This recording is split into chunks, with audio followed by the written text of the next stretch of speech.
ఓం శ్రీమాత్రే నమః. నమస్తే అండి, ఎలా ఉన్నారండి? అంతా బాగున్నారా? నేను ఇలా చెల్ల పట్టుకుంటానండి, అలా వీడియో తీద్దాం కదా అని. ఓ పక్క నుంచి పట్టం ప్రజలకి విజ్ఞప్తి, మరి మీ చెత్తబండి మీ ముందుకు వస్తున్నది అంటాడండి. ఇంకో పక్క నుంచి ఏమో ఆవుల్ని ఆబోతుల్ని రోడ్డు మీద వదిలేస్తే 5,000 రూపాయలు జరిమానా, మీరు వదలొద్దండి అని ఇంకో పక్క నుంచి వస్తూ ఉంటుంది. ఇవన్నీ ఇందులో పడిపోతే మీరేమనుకుంటారో అని నాకు భయం.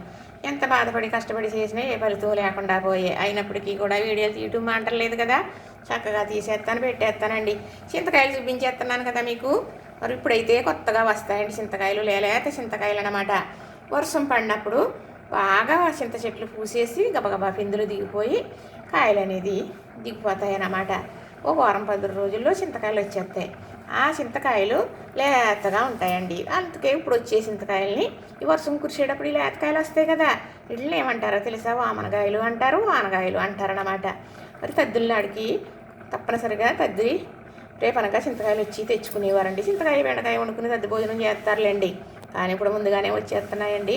ఏదైనా ముందు వచ్చేటప్పుడు మార్కెట్లోకి వచ్చేస్తుంది కదా, చక్కగా ఇలా కొత్తగా చింతకాయలు రావడం కానీ, మరి వాక్కాయలు రావడం కానీ, మామిడికాయ రావడం కానీ ఫస్ట్ కుండా వస్తున్నాయి. అబ్బా, మామిడికాయలు ఇచ్చేస్తున్నాయంట, అయ్యో వాక్కాయలు కూడా వస్తున్నాయి, చింతకాయలు తెచ్చేసుకుందామా, వచ్చేస్తున్నాయి అనేసి పుల్లటి అనేటప్పటికి ముందే తెచ్చేసుకుంటాం కదా, వండేసుకుంటాం కదా, పప్పులు వేసుకుంటామా, ఏ రకంగా కూడా వండుకోవచ్చు.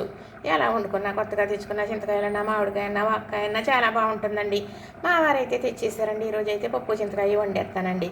చక్కగా యామి అంట తినేయచ్చు. మరి పుల్లట కూరలు అంటే ఎవరికి ఇష్టం ఉండదండి, పప్పులు వేస్తే మరి ఇష్టం, పిల్లలు కూడా ఇష్టంగా తినేస్తారు కదా.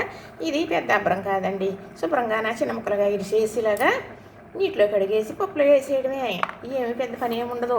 ఇదేమి ఈ పెచ్చిలో ఆవకాయలు అయిన తర్వాత చెక్కాలే తప్ప ఇప్పుడు ఏమక్క రాదు. ఇదేమి మనకి ఎబ్బెట్టుగా ఉండదు. ఇలా వండుకుంటే రుచిగా ఉంటుందండి.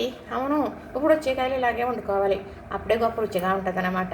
చక్కగా నేనైతే పప్పు చింతకాయ వండేస్తానండి, చూపిస్తాను మీకు చేసుకునే విధానం.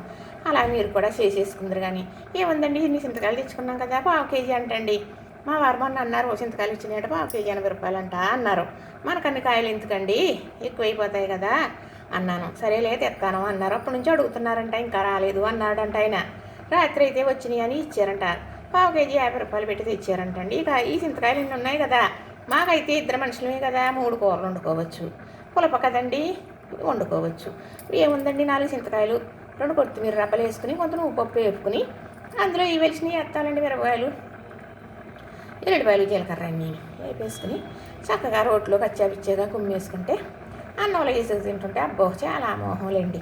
అలాగా ఇలాగా ఎలాగన్నా చేసేసుకోవచ్చండి. ఏముంది, ఇంట్లో కొబ్బరి చెక్క ఉందనుకోండి, 2 పచ్చిమిరపకాయలు, చింతకాయలు, కొంత ఉప్పు వేసేసి రోట్లో దొంగగా కుమ్మేసేసి కొబ్బరి తురిమేసుకుని అది వేసుకుని కుమ్మేసుకుని తీసేసుకుంటే నూనె వద్దు, తాలింపు వద్దు, అన్నంలో వేసుకు తింటే ఇంకేముందండి, జన్మధన్యమే. అలా కూడా చేసేసుకోవచ్చు. ఎలాగైనా బాగుంటుందండి. చింతకాయనే కాదండి, మామిడికాయనే అంతే, వాక్కాయ అయినా అంతే, పుల్లట ఏదైనా అంతేలేండి. చక్కగా ఇలాగా తెచ్చినప్పుడు అలా నేను చేసేస్తూ ఉంటాను, చూపిస్తూ ఉంటాను. చేసేసుకుందరు కానీ మరి లైక్ చేయండి, షేర్ చేయండి, సబ్స్క్రైబ్ కూడా చేసేయండి.